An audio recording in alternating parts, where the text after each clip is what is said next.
Patay ang isang motorcycle rider matapos na makasalpukan ng isa pang rider sa Sitio Macaradat, Barangay Maslog, Legazpi City, bandang 1:00 ng hapon nitong Linggo, Setyembre 7.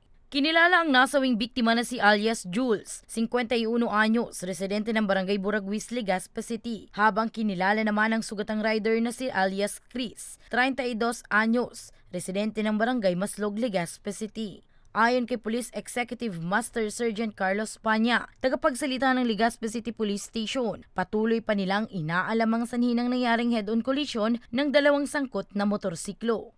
Isolated yung area at saka wala rin CCTV sa area. So, yun ang ano natin daw na pinagtataka kung bakit yun ang nangyari sa kanila sa kabila ng masyadong malapad yung two-way yung kalsada.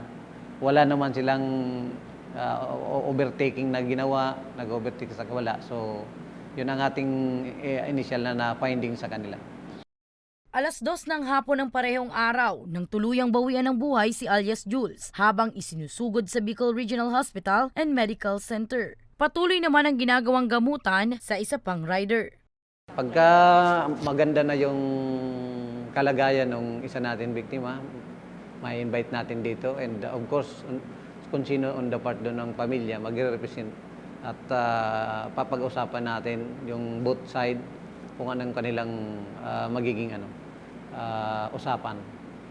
Pagka hindi po nagkaroon ng settlement sa both parties, so yung buhay natin na yung buhay sa aksidente, possible po yung kakarapin niyang reckless imprudence resulting to homicide. Kaugnay nito, nagpaalala ang pulisya sa mga motorista na maging disiplinado sa kalsada at sumunod sa batas trapiko. Para sa mga balitang Tatak Bicol, Danica Garcia.